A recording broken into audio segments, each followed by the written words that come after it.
নমস্কার, আপনাদের সবাইকে স্বাগত।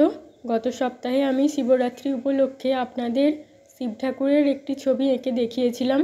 আজ আমি আপনাদের শিব ঠাকুরের হাতে যে ত্রিশূল থাকে সেই ত্রিশূলের সাথে মণ্ডলা আর্ট এঁকে দেখাবো।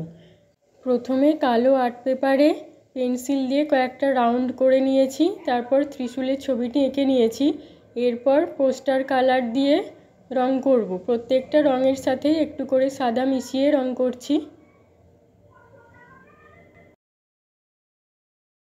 ত্রিশূলটা রং দিয়ে ভরা হয়ে গিয়েছে। এরপর যেখানে গাঢ় রং দেওয়ার প্রয়োজন বা হাইলাইট করার প্রয়োজন সেই মতো রং লাগিয়ে দেব।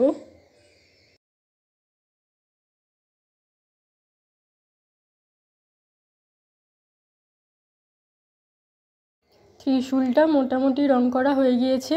এরপর রাউন্ডগুলোতে প্রথমে রং লাগিয়ে নেব। সবগুলোতে রং লাগানো হয়ে গিয়েছে। এরপর তার মাঝে কিছু ডিজাইন করে নেব।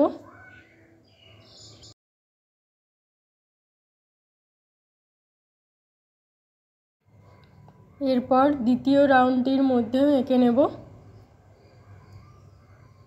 আপনারা চাইলে অন্য রকমও আঁকতে পারেন।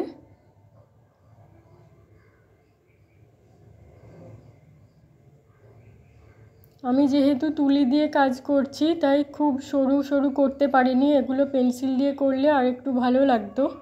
আমার কাছে পেন্সিল নেই তাই আমি তুলি দিয়েই করলাম।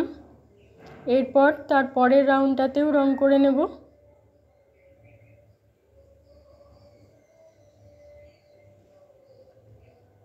যে জায়গাগুলো ফাঁকা লাগছিল সেখানেও অন্য আরেকটা করে ডিজাইন করে দিয়েছি। আমি ত্রিশূল বাদে পুরো মণ্ডলা আর্টটা একটা রং দিয়েই করছি।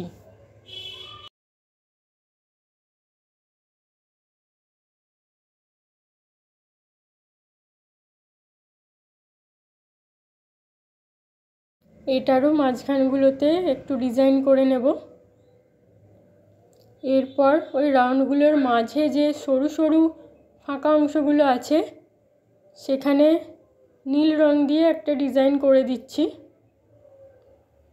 আমি প্রথমে ভেবেছিলাম ওই পুরো জায়গাটাতে নীল রং দিয়ে বন্ধ করে দেব, তারপর ভাবলাম নীল রং দিয়েই কিছু ডিজাইন করে দিই।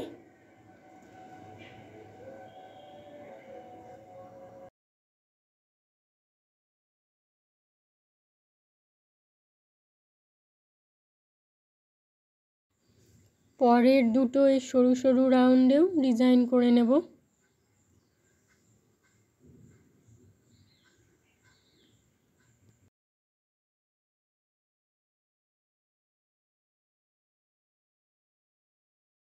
ত্রিশূলটির মধ্যে কিছু কিছু কাজ করতে বাকি রয়ে গিয়েছিল, কোথাও কোথাও একটু গাঢ় রং দিতে হবে, সেগুলো দিয়ে নেব।